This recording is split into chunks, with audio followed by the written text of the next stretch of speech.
All right, so now we're going to talk about giganti play 23, which is a thrust to your right flank. Again, that flank is floating rib down to hips.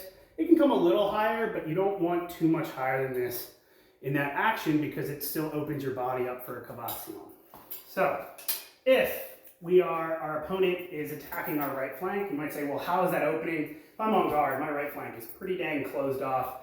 If I've parried, right, going to big parry, you can see that opening right here opening up. If my opponent really likes to attack my outside line and feint off at a 45 off to my right, yeah, that line becomes open. So what giganti tells us to do is, unlike our previous two where we were attacking in tirsa, right, either to the collarbone or to under the armpit / their right flank, we are attacking in segunda here, right, as it's illustrated in the manual. I do think there's some play here, and we'll talk about this at the end, for a potential impreme, but it's really depends on your opponent and how reaching they go. So the initial motion here is we're on guard. Our dagger is closing off the totality of our left shots. We don't want there to be too much space in between these two.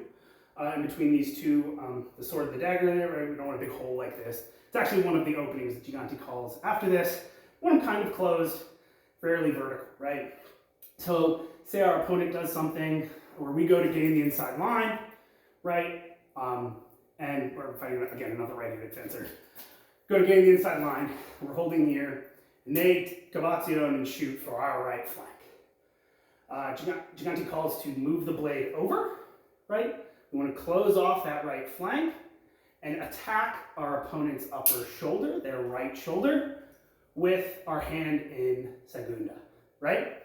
Now, when you have a big ass dagger, this dagger is too big for what we're doing, right? Giganti's dagger should be 6 to 12 inches, mine is like 16.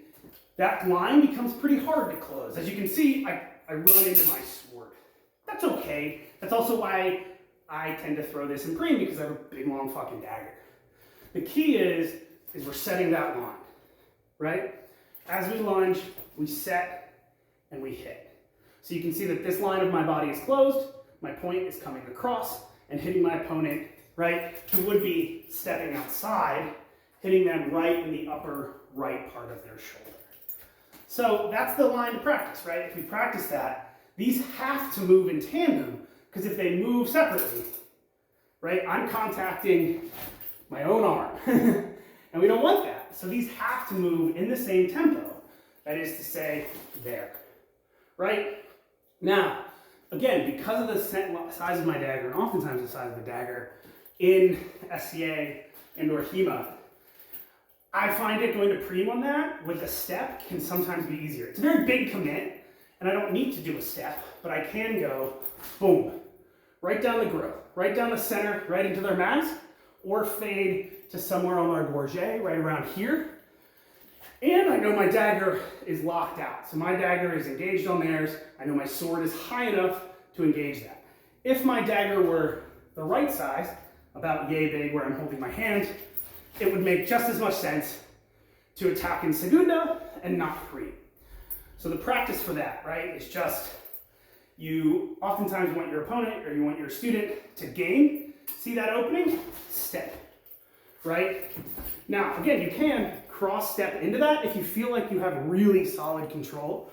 You don't want to commit to that cross step if you're not in control of their blade, because as you can see, when I cross step, look at all the important things it brings, while not actually bringing my sword and my dagger, the things that are keeping me safe, any more forward, right? So I'm giving my organs closer to the opponent while not doing it. There are times it makes sense to cross step, especially if our opponent fakes and really breaks hard to get the angle back in towards our right flank.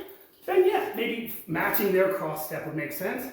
But I would initially practice it, boom, with the attack in segunda, and then also attack in pre.